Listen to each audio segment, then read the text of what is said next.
কিরণমালা, আমাকে তুই বোকা বানিয়ে ওই কুয়োয় ফেলে বন্দি করতে চেয়েছিলি। এই শোনিত মণি নিতে চেয়েছিলি আমার কাছ থেকে। এর প্রতিশোধ আমি নেবই। তোকে আমি হত্যা করব কিরণমালা।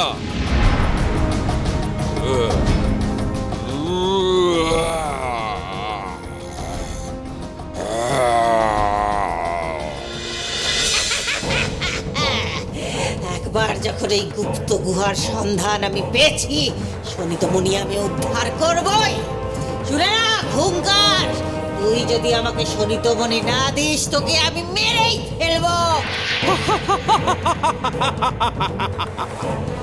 পারবি না, তুই শোনিতমণি উদ্ধার করতে পারবি না। কেন?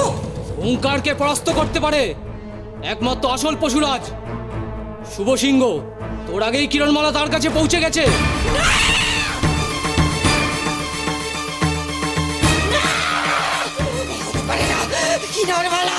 কিরণমালা বেঁচে আছে। রে, আমি বলেছিলাম না কিরণকে তোরা মারতে পারবি না, পারবি না কিরণকে মারতে। কিরণ আসবে, কিরণ আসবে, আর আসবে তোদের মৃত্যুদূত হয়ে, তোদের মৃত্যুদূত হয়ে আসবে কিরণ, মৃত্যুদূত হয়ে।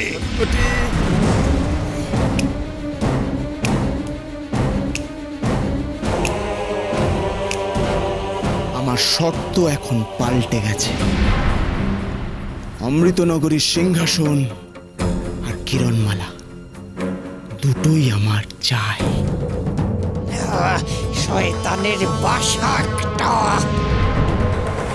না হলে তুমি অমৃত পাবে না।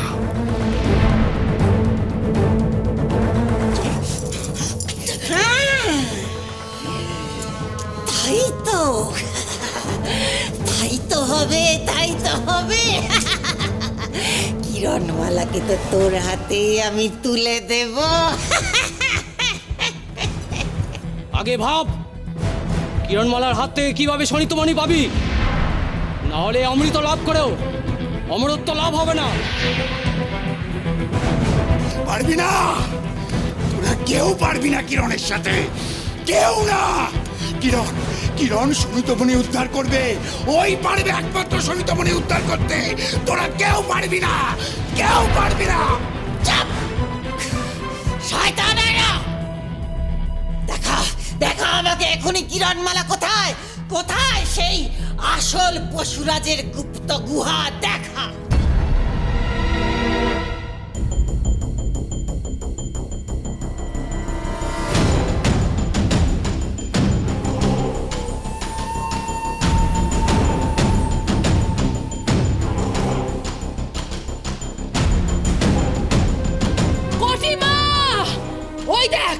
ওই দেখলা কিরণমালা, কিন্তু ওকে কারা ঘিরে ধরে আছে লা?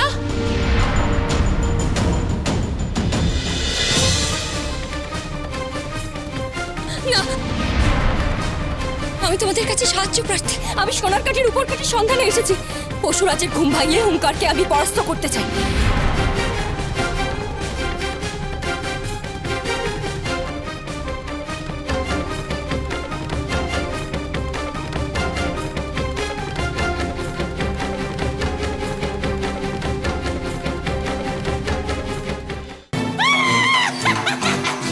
জব্দ হয়েছে কিরণমালা, জব্দ হয়েছে।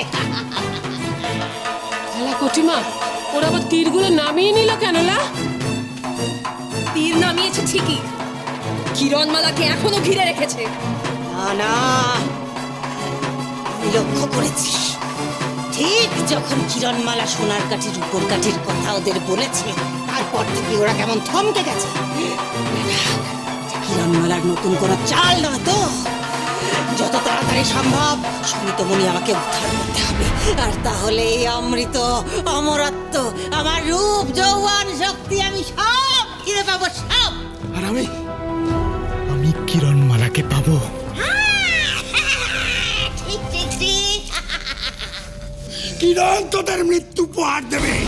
গুনতে থাক, দিন গুনতে থাক, তোরা দিন গুনতে থাক। কিরণ আসছে, আসছে কিরণ।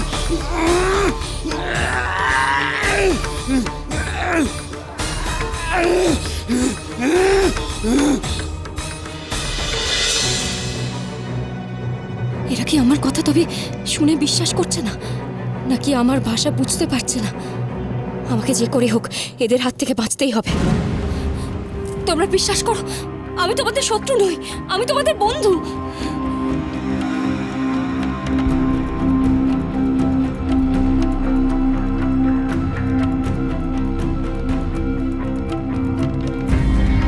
তোমরা কি আমাকে সোনার কাঠির উপর কাঠির সন্ধান দিতে পারো?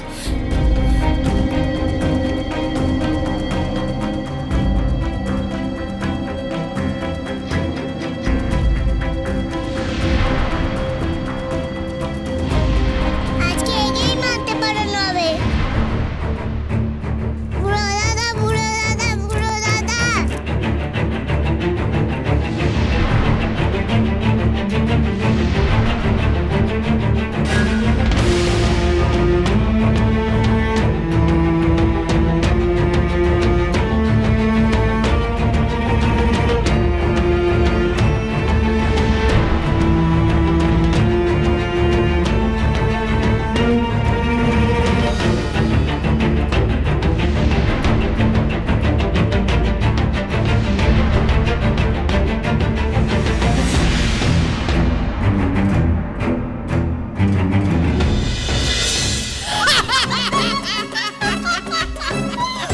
মরে যাই, মরে যাই। বেশ হয়েছে, বেশ হয়েছে।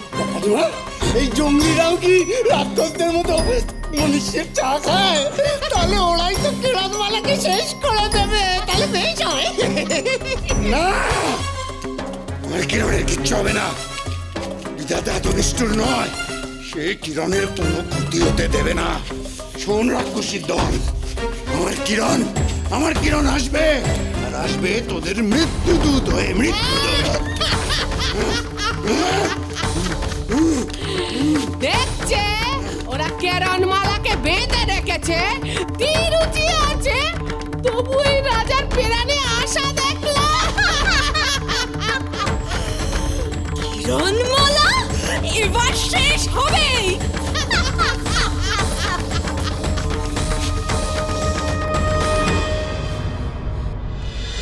এই ভিনদেশিনী হুঙ্কারের নাম নিয়েছে ও। হুঙ্কার, তুমি চেনো হুঙ্কারকে? এরা হুঙ্কারের বন্ধু না শত্রু তাই তো বুঝতে পারছি না। হ্যাঁ বললেও বিপদ, আর না বললেও মিথ্যে কথা বলা হবে। কি করব আমি এখন? উত্তর দিচ্ছ না কেন?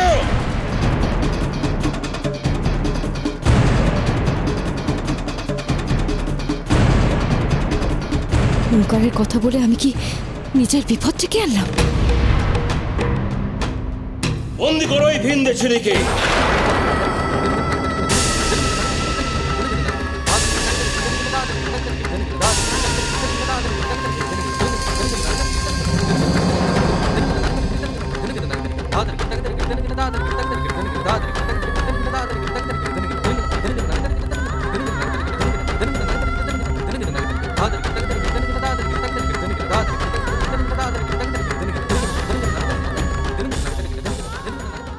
হুঙ্কার আমাদের চরম শত্রু। প্রতি অর্থচন্দ্রিমার রাতে হুঙ্কারকে আমাদের পরিবার থেকে এক একজনকে ফের দিতে হয়। বাচ্চা, বুড়ো, নারী, পুরুষ কাউকেই রেহাই দেয় না ও। অর্থচন্দ্রিমার রাতে আমাদের এক একটা পরিবারের হাহাকারের রোল ওঠে। সেই হুঙ্কারকে তুমি একজন ভিনদেশী হয়ে কি করে চিনলে?